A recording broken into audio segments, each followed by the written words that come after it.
Ένα βράδυ κλασικά έκανα το doom scrolling μου στο YouTube και έπιασα τον εαυτό μου να βλέπει MMA αγώνες.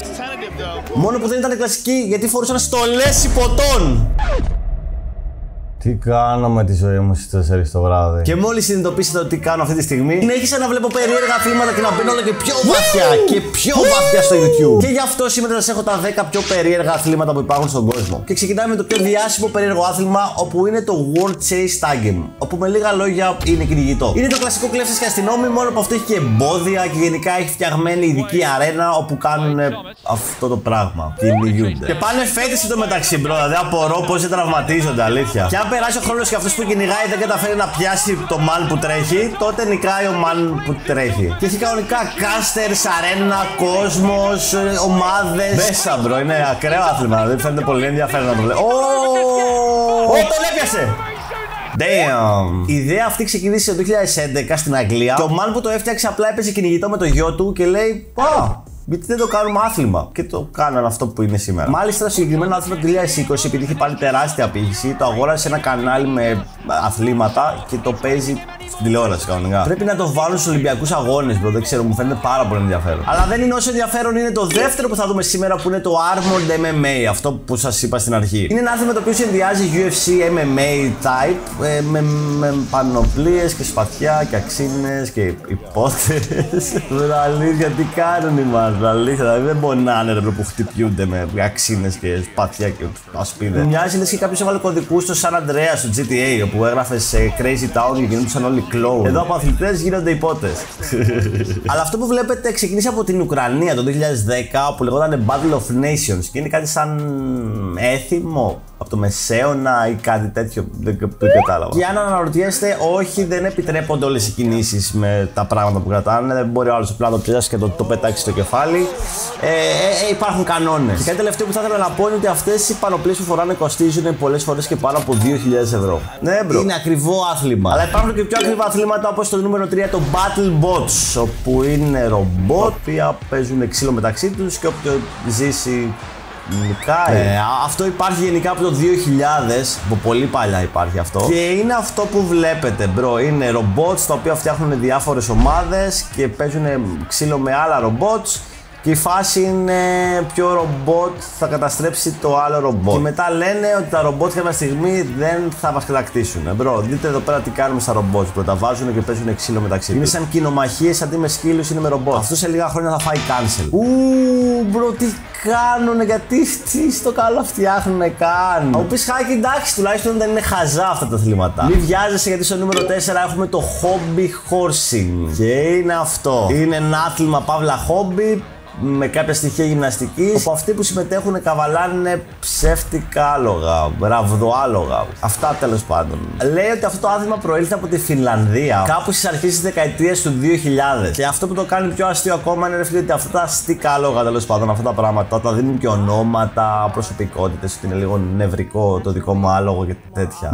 Ναι. Κάποιοι είναι ρε φίλοι τόσο πολύ άνεργοι που δίνουν στο ψεύτικό τους άλογο όνομα και προσωπικότητα. Δεν γίνεται ρε φίλοι να βλέπουν τόσο σοβαρά μια τύπισσα να πηδάει με ένα ψεύτικο άλογο και να χαίρονται και να μην γελάει κανένας τους, ρε φίλε. Ούτε ένας να μην γελάει. Πώς γίνεται αυτό? Τουλάχιστον, ρε φίλε, φαίνεται να το διασκεδάζουν, ρε μπρο.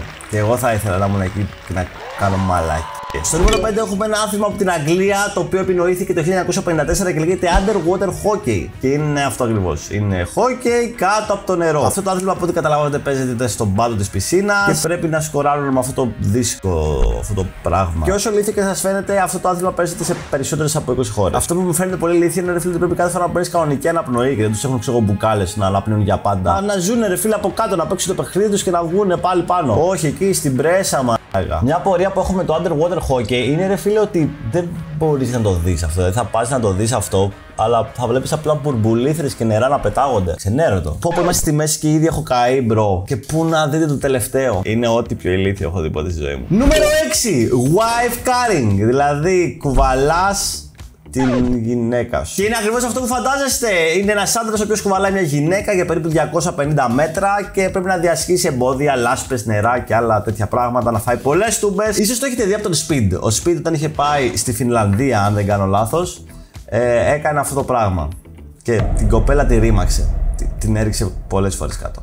Πάρα πολλές φορές κάτω. Αυτό ξεκίνησε επίσημα το 1992 στην Φινλανδία. Εδώ πέρα δίνει ένα fact, λέει ότι το βάρος της γυναίκας δεν πρέπει να περνάει κάποια κιλά και αν είναι λιγότερα από τα κιλά που πρέπει να είναι, τότε τις προσθέτουν βάρη, έτσι ώστε να είναι όλοι το ίδιο. Μαλάκα. Και μαντέψτε ποιο είναι το έπαθλο, μπρο. Το έπαθλο ταιριάζει τέλεια με αυτό το άθλημα. Όχι, ρε τρελέ, ρε, μπρο, γιατί σκέφτεσαι ο πονηρά, ρε μαλάκα. Ξεκόλα. Το βάρος της γυναίκας σε μπύρα, ρε φίλε, κερδίζει. Με τη μία, ρε, μπρο, να πει. Στο νούμερο 7 έχουμε ένα άθλημα το οποίο συνδυάζει δύο αθλήματα. Το σκάκι και το box. Ναι, τώρα πώς συνδυάζονται αυτά, ρε μπρο, συνδυάζονται, ρε μπρο, τι θέλετε τώρα. Και τώρα μου πεις, ρε Φώτη, πώς νικάει κάποιος. Λοιπόν, ένας αγώνας λέει τελειώνει όταν ο αντίπαλος χτυπηθεί ανεπανόρθωτα ή όταν χάσει το σκάκι. Οπότε, άμα χάσει ένα από τα δύο, χάνει. Κάνουν συνέχεια μία το ένα, μία το άλλο. Κατάλαβες φάση. Και είναι αρκετά διάσημο για κάποιο λόγο. Είναι λίγο περίεργο να σ' αρέσει και το σκάκι και το box. Ποιος είσαι, ρε μαλάκα, ο Andrew Tate. Μια μαγιά που έχει το chess boxing είναι ότι πρέπει να έχει το perfect balance. Δηλαδή πρέπει να είσαι και πολύ έξυπνος στο σκάκι,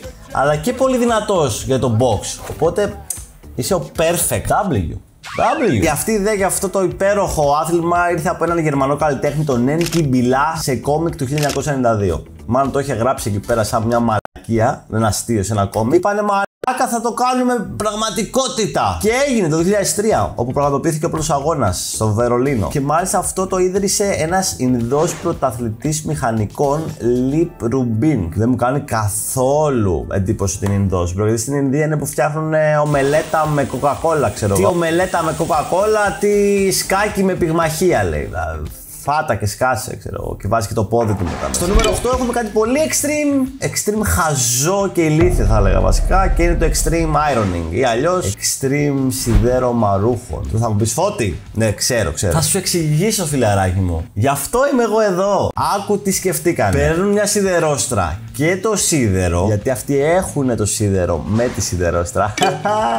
Άμα ζούσε ο Madclip σήμερα θα μου έδινε σίγουρα μπουνιά μετά από αυτό. Οχ, Madclip! Αυτό το ηλίθιο άθλημα ξεκίνησε το 1997 στην Αγγλία, για άλλη μια φορά. Μπράβο στους Άγγλους. Από τον Phil Shaw, ο οποίος βαριόταν μια μέρα και είπε: ξέρεις τι, θα το κάνω πιο extreme αυτό. Και πήγε και σιδέρωσε κάπου που κανονικά δεν σιδερώνει κανένας. Και μπορεί να πεθάνεις κιόλας, άμα σιδερώσει εκεί. Σωστό κάνει. Αλλά έχει γίνει και πρώτος παγκόσμιος αγώνας το 2002, μπρο. Ναι, στη Γερμανία. World Tour με αυτό το υπέροχο άθλημα. Και κάποιοι το πήγαν ακόμα πιο extreme και λένε: ξέρεις τι, θα πάμε κάτω από τη θάλασσα και θα σιδερώσουμε. Και 72 μαντρά χαλί, δείτε, ταυτόχρονα το 2008 το κάνανε. Κάτω από το νερό. Μπρο, η ανθρωπότητα, πόσο μου αρέσει, ρε μπρο. Στο νούμερο 9 εκεί πέρα που είναι στην τάξη που άλλο θα το φτάσουν, ρε φίλε, Ostrich Racing. Τουρθοκάμιλο αγώνες. Καβαλάνε στο κάμιλους αντί για άλογα και κάνουν αγώνες ταχύτητας. Ανθρωπότητα, είμαστε υπέροχοι. Γάμε. Όνειρο. Εδώ πέρα λένε ότι οι στουρθοκάμιλοι μπορούν να φτάσουν έως και 70 χιλιόμετρα την ώρα για μικρές αποστάσεις. Ακραίο αυτό, μπρο. Είναι πάρα πολύ. Γιατί είναι πολύ μεγάλο πουλί, ρε φίλε, στουρθοκάμιλοι. Είναι thick! Οι στουρθοκαμιλοαγώνες ξεκίνησαν στην Νότια Αφρική, λέει, κατά τη διάρκεια του 20ου αιώνα ως μια φάρσα, για πλάκα. Αλλά για κάποιο λόγο μετά ξεχάσανε να το κάνουν για πλάκα και το κάνουν σοβαρά πλέον. Εντάξει, λέει εδώ πέρα, επειδή είναι απρόβλεπτα ζώα οι στουρθοκάμιλοι και δεν μπορείς να τα ημερέψεις, ρε μπρο, που κάνουν ό,τι να είναι κάποιες φορές. Κάποιες φορές, ας πούμε, σταματάνε, τους πετάνε από κάτω, δαγκώνουν κόσμο. Κατάλαβες, γενικά ένα επικίνδυνο αλλά αστείο άθλημα. Ξέρεις τι, όπως τη βρίσκει ο καθένας, ρε μπρο. Θα κάτσω να κρίνω εγώ τώρα. Γιατί είναι τόσο satisfying να καβαλάνε στουρθοκάμιλους, ρε φίλε. Φαίνονται τέλειοι. Είναι σαν να είναι σε ένα μίνι αυτοκίνητο.